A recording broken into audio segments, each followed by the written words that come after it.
To the point. Tulip, total depraved, bukan total depraved. Tadi ada pakai suatu kata, sesudah itu unconditional election, lalu ada. Kalau kamu cari ada artikel bahasa Inggrisnya, kayak dari Peter Kraft ya, di blog-blog ada. Mungkin tanya tentang tulip versi Aquinas atau apalah begitu. Tidak resmi, bukan ofisial, tapi itu versi apologetik. Interpretasi. Ya. Semacam itu. Romo, aku sering dengar katanya ini, Tuhan membuka rahasianya sedikit, sebagian rahasianya belum dibuka. Itu seperti apa tuh, Romo? Jadi kita tahu misteri. Maksudnya kata rahasia memang dalam bahasa teologi rahasia tidak misteri. Misteri itu semacam apa ya? Bukan rahasia juga sih, tapi melampaui. Kita maksudnya otak manusia sulit menangkap dan membiarkannya tetap misteri. Bukan berarti tidak mampu jelaskan, tapi kan terbatas. Ya, terbatas. Penjelasannya lalu misteri itu juga tetap bisa diterima, bisa dijelaskan secara akal. Itu misteri. Kenapa misteri? Begitu. Membuka rahasia tidak, Tuhan mewahyukan diri, tapi dia tetap jadi utuh ya semua ya, tidak ada lagi yang dirahasiakan antara dia dan kita ya. Dia membuka diri, tapi kesanggupan manusia tidak sampai, tidak dapat betul-betul transenden ya berarti. Transenden ya berarti ya. Ya. Pater, saya bisa tanya tidak, Pater? Pater Patris.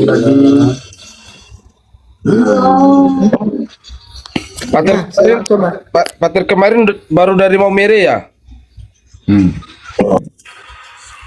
Saya lihat VT-nya Pater tuh.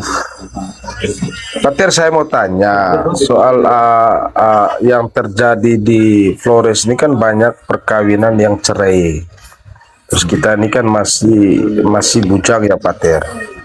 Kira-kira itu gereja bisa selamatkan tidak itu, Pater? Bisa. Itu siapa sih? Gereja Katolik Roma kan? Maksudnya siapa itu Gereja Katolik Roma? Kau juga kah? Saya kah, Pater? Saya orang. Ya itu tuh. Nah, maksudnya begini, Pak. Begini, maksudnya pertanyaan saya ini kan kita masih bujang. Kemudian kita ini kan melihat fenomena yang terjadi di NTT ini, banyak yang cerai. Untuk keselamatan jiwa mereka itu kan kita juga mau menikah pun takut, Pater. Apakah gereja bisa selamatkan jiwa-jiwa itu? Selamatkan yang kau maksud itu apa? Gereja mau menyelamatkan, tapi kalau kau tidak mau bekerja sama dengan rahmat, gereja tetap mau menyalurkan rahmat. Tapi kalau kamu tidak mau bekerja sama, tidak bisa dipakai. Tidak ada yang namanya irresistible grace di gereja Katolik. Rahmat tidak memperkosa manusia. Ya begini, Pater, yang saya tanyakan, itu aturannya itu bagaimana, Pater? Kalau sudah aturan itu saya tidak masuk ke situ. Oh ya, Pak. Hukum gerejanya, hukum gereja. Siapa? Karena keselamatan jiwa itu hukum tertinggi. Siapa teh? Yang benar. Tertinggi itu keselamatan jiwa. Jadi fatwa gereja Katolik tidak punya fatwa ya. Jadi macam satu slogan untuk bantai semua, tidak ada. Selalu pastoral. Kasus demi kasus diperiksa karena keselamatan jiwa itu lebih penting daripada slogan hukum. Setuju, Pak. Maksudnya, kenapa kamu? Romo pernah dengar VT Romo tuh gereja Katolik tidak memutilasi akal budi apa begitu? Maksudnya gimana tuh ya, Romo? Yang kamu mengerti apa? Sepertinya tidak memakai akal, tapi bukan mengesampingkan akal. Gimana sih iman itu? Maksudnya fides et ratio sih. Fides et ratio. Gimana tuh, Romo? Ratio itu dua sayap untuk terbang menuju kebenaran yang ada Tuhan. Ada akal budi dan ada wahyu. So, kalau satu saja tidak bisa. Kalau hanya akal budi saja jatuhnya ke rasionalisme. Iman saya, wahyu saja jatuhnya fideisme. tidak tepat, Buah sayap ya. tidak manusiawi. Dia dengan kata tidak manusiawi, tidak manusiawi. Sedap, Sebagai sedap. manusia dia harus pakai dua-duanya, iman dan akal. Akal budi digempur sampai mentok di mana itu saat itu dia berhenti ada. Saat itu dia sadar bahwa akal terbatas. Perdebatan antara soal akal budi dan iman dan akal budi ini menjadi perdebatan tiga agama besar pada abad pertengahan. Ketika mereka bertemu dengan Plato dan Aristoteles. Di Katolik, di Kristen waktu Kristen ada Aquinas dan kawan-kawan. Di Islam itu ada Ibnu Sina dan Ibnu Rus. Di Yahudi ada Maimonides. Mereka bertanya-tanya, Maimonides. ya, pertanyaan tentang iman dan akal budi ini hubungannya seperti apa? Ya, ya. Ini Pio, saya punya makalah sudah terima loh, tapi APC-nya besar sekali. Avicenna, Ibnu Sina. Di Sadra situ itu. Sadra. Juni baru terbit. Gua Ibnu Sina langsung Sadra, ya. aku akses Sadra. itu. Avicenna. artinya Sena. Ibnu Sina filsuf. Tentang ese dan filsuf Ibnu Sina. keren. APC-nya mahal sekali, setengah dari penjualan buku saya akan saya kasih. Sinta satu soalnya, Request 1 Romo. Wow. ya. Request 1. Tapi bagus, mereka apa? Mereka reviewnya itu saya senang. Reviewnya cukup tajam loh. Iya kan Romo, aku udah Iya. bilang kan. Aku udah Keren, bilang. reviewnya tajam. Saya senang karena mereka cermat sekali. Cermat soal karena Aquinas dan Avicenna ini agak ini ya. Kebanyakan orang menganggap Aquinas itu hanya melanjutkan saja Avicenna. Nah, tapi itu mereka periksa tiap ungkapan yang saya buat, tidak percuma juga ya bayar APC mahal-mahal. Tapi sebanyak belajar. Ya. Makanya kan Keren. saya bilang Romo, Itu. saya bilang begini. Ya, Semoga saja teman-teman Stevie Sadra tidak masuk ke dunia TikTok ini, apologet ini. Wah, dibantai habis, aku takut, khawatir aku. Oh gitu. Oh ya, Iya, Sadra ya. Romo, ini mumpung ada Romo di sini ada pertanyaan sedikit, boleh ya? Silakan, saya tutup kamera dulu ya. Oke. Begini Romo, jadi ketika kita membaca Injil Yohanes itu kan kaya akan filsafat sebetulnya Romo ya. Terutama bagaimana di Yohanes 1 itu kan Yohanes dari pasal pertama itu dari ayat 1 sampai 18 itu Yohanes itu menginvasi Helenistik Yunani karena ya ini saya memahaminya berdasarkan sejarah. Di sejarah pada saat itu di abad pertama itu orang-orang Yunani memahami firman itu sebagai konsep. Nah, di sini Yohanes berani menyatakan firman itu adalah Allah itu sendiri toh. Iya. Nah, di Iya. sini jujur karena berkaca dari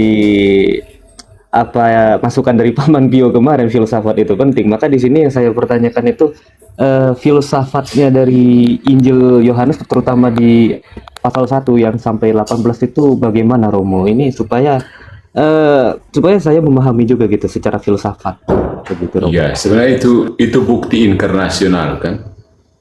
Tuhan datang tidak bawa bahasa dari surga, dia bawa bahasa manusia. Dan ini prinsip dasarnya gratia perficit naturam.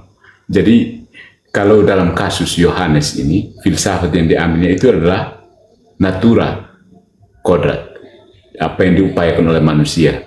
Itu yang diberi muatan wahyu. Jadi Yohanes mengelaborasi bahasa manusia yang dia ungkapkan logos itu, dan dia memberi makna spiritual atau makna dari atas gratianya itu dengan menyebut logos yang sejati itu adalah Yesus Kristus sendiri. Jadi bagaimana? Apakah karena Yesus maka dia harus pakai istilah yang baru yang harus diciptakan khusus? Tidak kan? Inkarnasional, dia pakai apa yang sudah ada. Karena Sang Pencipta itu datang ke dalam ciptaannya sendiri. Jadi apapun logos apa yang dari Yunani itu, kalau benar datangnya dari mana? Ya dari Tuhan, Sang Sumber Kebenaran. Maksudnya begitu. Makanya ketika orang bertengkar pada saat perdebatan di abad pertengahan tentang filsafat Yunani, Plato dan Aristoteles itu apakah itu mau dipakai dalam kekristenan atau tidak, orang melihat bahwa satu hal benang merahnya itu kebenaran itu datangnya dari Tuhan, begitu. Nah, soal filsafat, Gereja Katolik selalu berpendapat bahwa filsafat itu seperti kodrat manusia yang kemudian ketika wahyu datang menyempurnakan kodrat itu. Gratia bervisit naturam, rahmat menyempurnakan kodrat. Jadi kodrat itu sudah ada, siapkan dia. Filsafat Yunani itu sebenarnya persiapan untuk kekristenan kalau kita pakai pola pikir seperti ini. Plato, Aristoteles itu sebenarnya dipersiapkan Tuhan juga ya, kalau kita pakai prinsip Calvinis. Itu dipersiapkan Tuhan supaya firman-Nya datang itu muat di atas itu. Punya apa? Punya tempat duduk yang jelas. Dia datang, dia bertahta di atas itu. Jadi Yohanes cemerlangnya karena dia bisa digambarkan seperti elang kan, ikonnya elang. Elang itu kan dia melihat dari atas. Ketika penginjil lainnya berusaha menggambarkan Yesus sebagai seorang manusia dengan perasaan manusia, dia justru mulai dari atas. Pada mulanya adalah firman. Jadi dia ambil dari atas, metafisik. Ya kita beruntung juga punya penulis seperti Yohanes. Dan Yohanes itu ya pelindung para mereka pelajar filsafat juga. Begitu tentang filsafat. Maksudnya ya tidak tahu di kalangan Indonesia ini yang filsafat kayak terlalu seram gitu ya. Karena orang pakai filsafat untuk gara-gara banyak. Iya lagi. Iya. Judul makalah tadi Avicenna dan Aquinas bahasa Inggris. Esse dan eksistensi. Membaca ulang, kalau bahasa Indonesia kira-kira begini, esse dan eksistensi, membaca ulang Aquinas dan Avicenna dalam dialog interfaith, dialog Islam dan Kristen, dialog antar agama sih.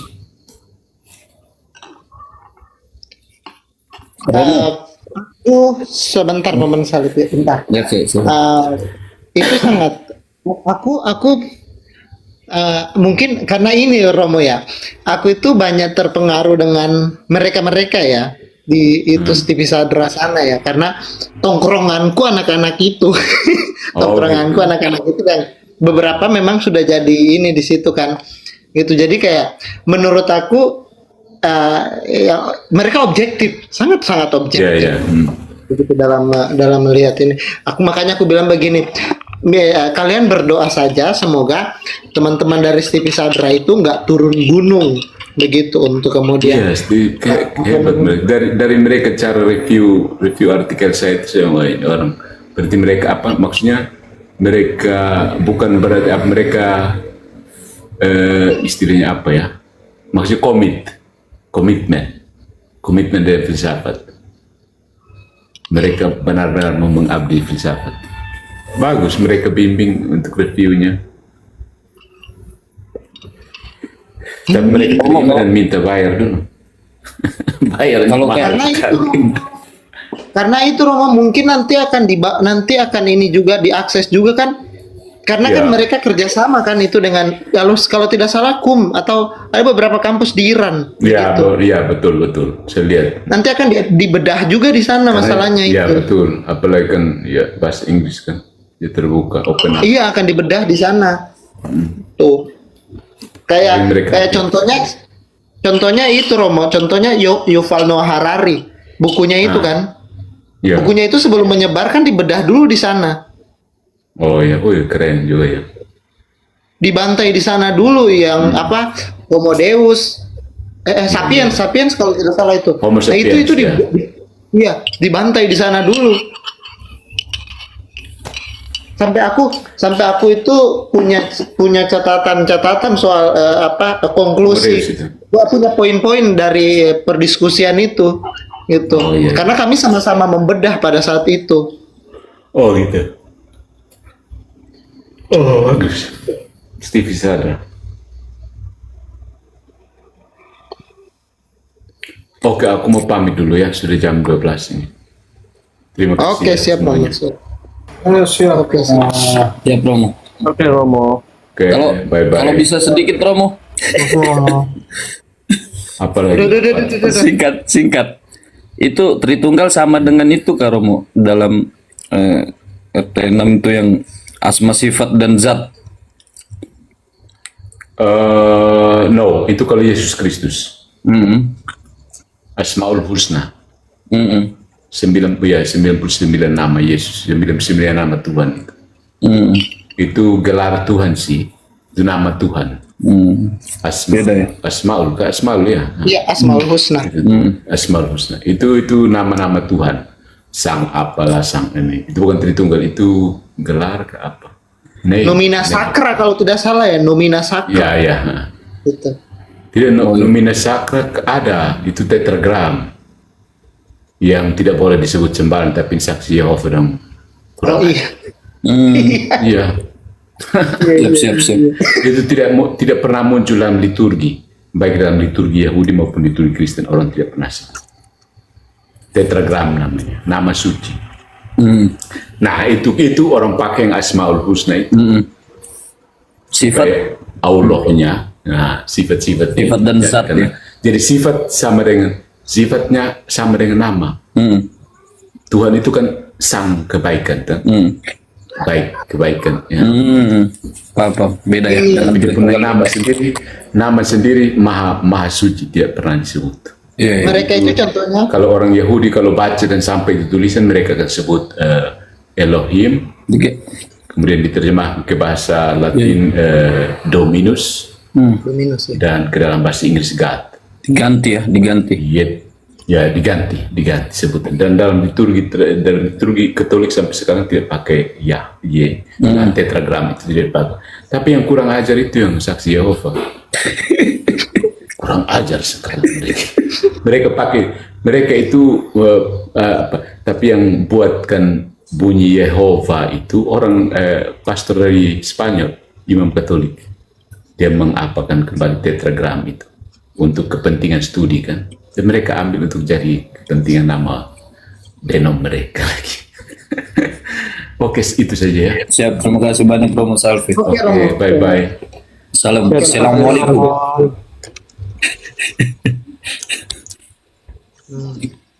Makasih Bang Hos, izin turun.